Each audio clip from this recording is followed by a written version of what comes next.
Hello and welcome everyone. Welcome to another lecture in this Palo Alto firewall training. Now, this lecture will be all about the DHCP server configurations on the Palo Alto firewall. We will quickly go through some of the basic concepts of a DHCP, and then we will see how to configure the DHCP server on the Palo Alto firewall. All right. So I'll just start with this slide that I have prepared, and this is what we will look into today. Imagine you walk into a new city, and instead of struggling to find an address, someone hands you a map and even directions on where to go. Now that's exactly what the DHCP does for a device in a network. Now it automatically assigns them an IP address so that they can communicate on the local area network. Sounds cool, right? Let's break it down in some super simple way. First thing is, what is DHCP and why do we need it? Right? Before we get into how it works, let's first understand what DHCP actually does. DHCP stands for the Dynamic Host Configuration Protocol, and this is a technology that automatically assigns important network settings to device like the IP address, the subnet mask, default gateway, and DNS server. These are the basic ones, but on top of it there are other options also that we can hand it over through the DHCP server. I will show you in the lab then. Now, why do we need a DHCP? Now, without DHCP you would have to manually configure all these settings for every single device. Now imagine setting up Wi-Fi for hundreds of employees at an office. Doing it manually would be a nightmare. That's why DHCP makes networking easy by automating the process. Now let's dig into how DHCP works. There is something called the DORA process in DHCP. We will talk about how your device actually gets an IP address. Now, as I said, this happens through a process called DORA, which stands for Discover, Offer, Request, and Acknowledge. Let's go step by step. So we'll talk about the discover part. Okay, when a device connects to a network, it doesn't have an IP address yet. Now it sends a broadcast message saying, hey, is there a DHCP server? Then comes the offer part. Offer, the DHCP server receives the request and checks for available IP addresses, and it replies with an offer saying, here an IP address you can use. Then comes the request. The device says, great, I would like to use this IP address. And then you have the acknowledge from the server. The DHCP server confirms, okay, this IP address is yours. Now the device is fully connected to the network at the end of the acknowledgement. Now, if you see here, normally when there's a uh, DHCP server within the network, this will be a broadcast message, the discover. Now imagine you go to a car rental company, you don't have a car. For example, car resembles to IP address here. So you ask for one. The company offers you a car, you confirm you want it, and they hand over the keys. That's exactly how DHCP works. And now the point is, where does DHCP work in the networking? Okay, DHCP operates at the application layer, which is the topmost layer in networking. This means it's a high level service that helps device communicate on a network. It uses UDP, which stands for User Data Protocol, not TCP. Why UDP? Because UDP is fast and doesn't require a connection to be established first. Right? The ports used by DHCP is DHCP server listens on UDP port 67 and DHCP clients listen on UDP port 68. Think of it like a walkie-talkie system. One side is listening server and the other side is speaking, the client. Now that we know how DHCP works, let's see how it assigns IP addresses. DHCP server has a pool of IP addresses, like a hotel may have many rooms. When a device connects, the server gives it an IP address from the pool. That would be an available IP from the pool. These IP addresses are leased for a specific time, for example 24 hours. You can change it based on your requirement. If the device disconnects and doesn't renew the lease, the IP goes back into the pool for someone else to use. Now imagine you are staying at a hotel, you don't own the room, right? You are just renting it for a while. When you check out, someone else can use that room. That's how DHCP assigns and reclaims IP addresses. Now that we have the whole picture of the DHCP, how it works, why you need it, and all these things, now let's think about the DHCP in Palo Alto firewalls. Now, Palo Alto firewalls can handle DHCP functions too. Palo Alto firewall can act as a DHCP server. It assigns IP addresses to the device on the network, useful when there's no dedicated DHCP server. Palo Alto firewall forwards DHCP request to another server as well. That means it can act as a DHCP relay. For example, you have your DHCP server out of the network, so yeah, it can act as a DHCP relay as well. It is useful in large networks where central DHCP management is required. Now, Pan OS has inbuilt DHCP functionality, so you don't need additional hardware. This is perfect for enterprises that need secure and efficient network management. Now, why DHCP is important? So, let's compare manual versus automatic IP. Without DHCP, manual configuration would be required. Every device needs manual entry of network settings, high chances of human error and IP conflicts, extremely time consuming, especially in large networks. It would be cumbersome to do it manually on each and every device. With DHCP, you have fast automatic IP assignments, device get connected instantly, no conflict since IP DHCP keeps track of used IPs, and it's also scalable, right? Works in home, offices, even large network enterprise center. Now imagine running a restaurant and manually assigning seats to every customer. It's slow and chaotic, but if you have a smart system that assigns seats automatically, everything runs smooth. That's the complete breakdown of DHCP in a simple way. Now you understand how your DHCP device gets IP address automatically. Now we will go and look into the configuration of the DHCP in the Palo Alto firewall. Alright, so let me check if my Palo Alto device has initialized. Yes, I think. Let me log in. Alright, yeah, I am. Let me check. I will be able to. Yes, I am able to log in.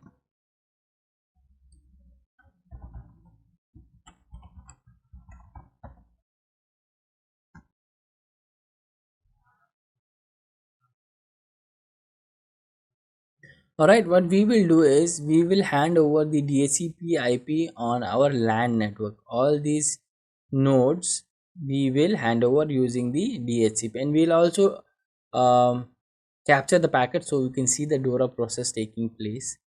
Now, each interface of the Palo Alto can act as a DHCP server, so you can do that as well.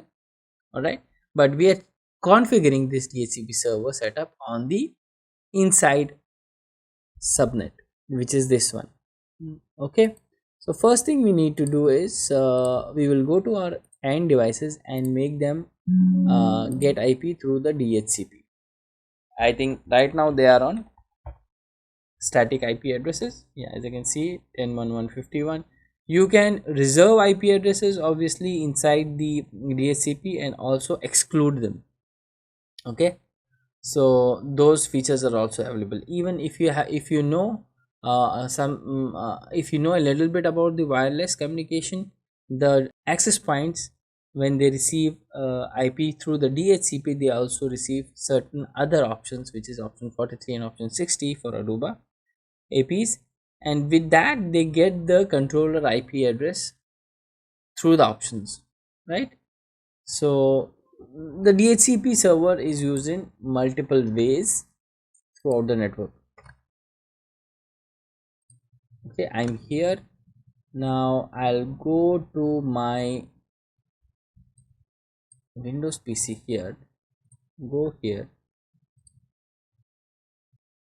change adapter settings. I'll go here and properties and go here. This is on 201, right?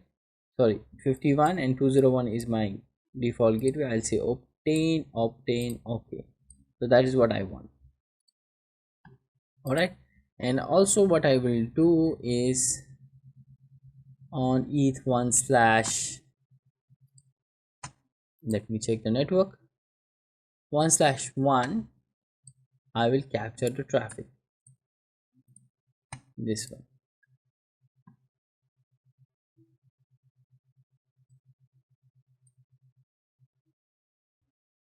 Great. All right, so let me wipe this first. Okay, so till the time this device comes up, we'll go ahead and do the configurations on the Palo Alto. Now here what you need to do is you have to go to the network settings. Here in the network tab, you will see here on the left side there is a DHCP option. You click here.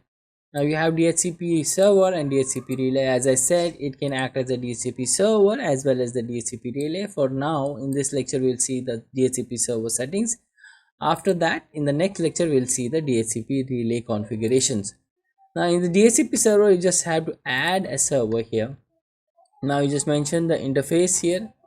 So let's enable the DHCP features on the eth1/1, which is going to my inside network. Mode you can have enabled auto or something, but I disabled, sorry. I will have enabled option. Then you have the lease and the options, right? So lease, whatever IP you want to lease, you can mention that.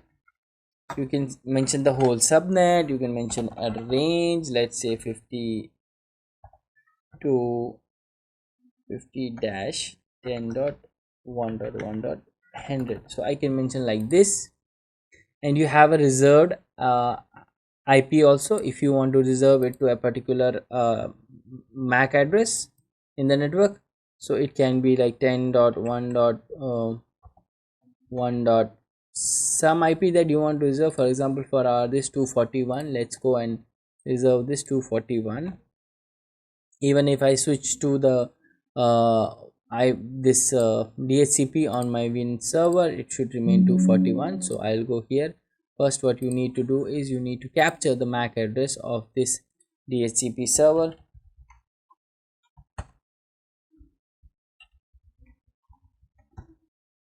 Right, so I'll go here, I'll go to the command prompt and get the IP, the MAC address, IP config,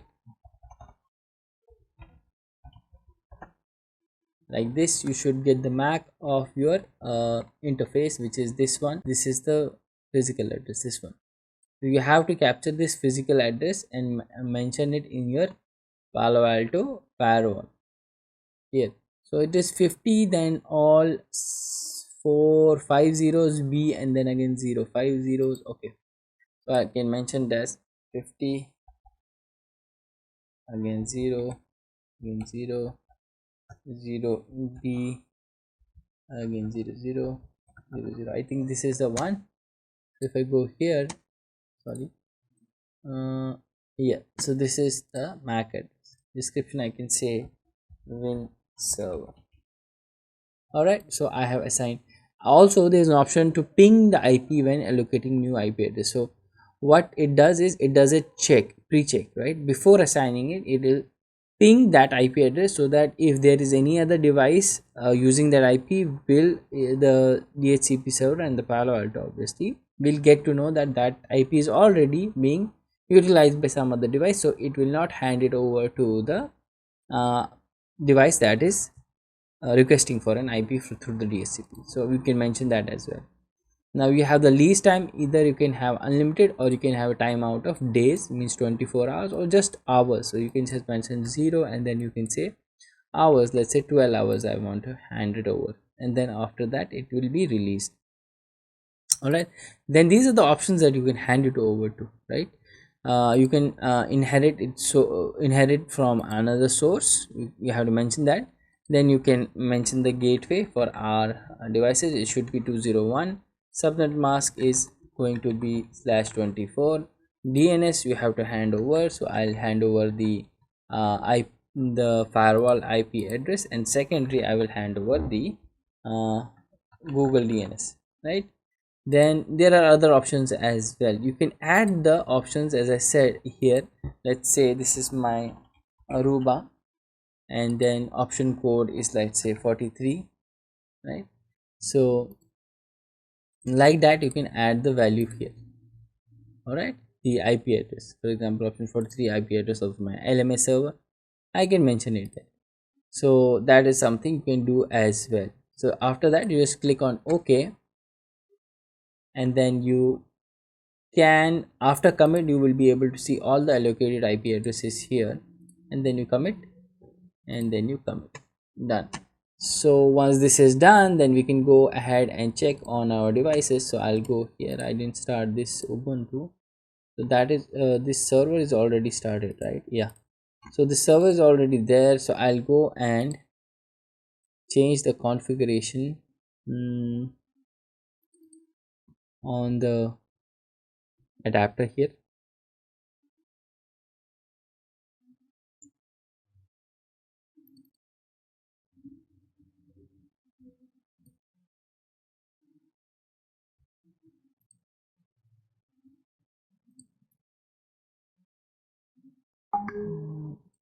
If I check the status, I need to see, because I have two interfaces. Yeah, this is the one that I want. Close it. Properties, IPv4. I can just say obtain and obtain. It had no DNS as of now. I actually don't need DNS on this one. Let's say obtain DNS. Okay, I will not click OK as of now. I'll go to my Windows server, sorry, Windows PC here, and check what is the status there. So I can go right click and check the status on my system and see if I have, yeah, I've received an IP address of .51. Okay, this is through the DHCP, right? If I say IP config, so I'll be able to see that I received all this. Now if you want to see other details like the DNS and everything, you will be able to see here. Default gateway DHCP server is my 201, which is the interface of the Palo Alto. Now if I go here and check on the view allocation, I'll be able to see this is my manually reserved one, and this is the user PC, and this is the Linux. So Linux already booted up and it has got an IP address as well, and this is the server. Now if I go to server, what will happen is, let's go, this is my normal PC, this is my server, cancel. Okay, I will just go to properties, and I will say obtain this from the DHCP. All right, so after this, let's go here, and I'll say ipconfig slash all. I should receive the DNS settings, right? Because when I had the see, you have the DNS settings here, and you can just mention the DHCP as well, right? So even if I do a renew, it should get the same IP. Okay, the IP addresses are getting renewed, and if you go to the Wireshark, you should see this is from 51 to 41. Sorry, let's define the source as 241.241. Yeah, so this is my 241, and I will just mention this as so I should have something on the top. Let's go here. mm, okay, so I have the DHCP here, discover. You see, I can just mention as DHCP. All right, all the DHCP these things came up. Now if you see here the source, this is my discover packet, right? Discover, then you have request, then you have sorry, then you have offer, then you have request, then you acknowledge. Now when you see the initial one, which is the this is from A, that means this is the let's go for the A is basically 5000. This Mac, right, is from my Windows PC. This is the PC. Yes. So if you see the Mac, see five, 5 6 zeros A and then 4 zeros. B is the Windows Server. So now if you see on the Discover packet, it is always a broadcast on layer 2 as well as on layer 3. So if you see layer 2 broadcast all Fs, and then you have layer 3 broadcast with all 255. Now if you see source, I don't have any IP address, but the source port is 68 and destination is 67, as I mentioned, right? So all these are, this is a DHCP packet, and you see that the client IP is zeros, next server, all those things I mentioned, Mac, everything. So this is the discover packet it is mentioned here, option 53, right? All those things. Now these are other options that are mentioned here. You can just see, you can have the vendor identifier, this is a Microsoft one. Host name is in the option 12, right? Option 61, client identifier, all those things. You see, these are the options that you could hand over. All right, so this is the discover. Now let's go to the request or offer. Now here I don't see all the what do you say steps, so I'll go back and let's say I will unclear this and then I would say DHCP, and I want to, let's say this is the 201 and 50, right? I'll just follow the TCP UDP stream, and I have the offer and acknowledgement. So this is for my 50, which is my Ubuntu system, right? So I'll just go back, then I will again filter the DHCP, and I should see the 51. This is the one. Okay, let me just try and follow the UDP stream. So I have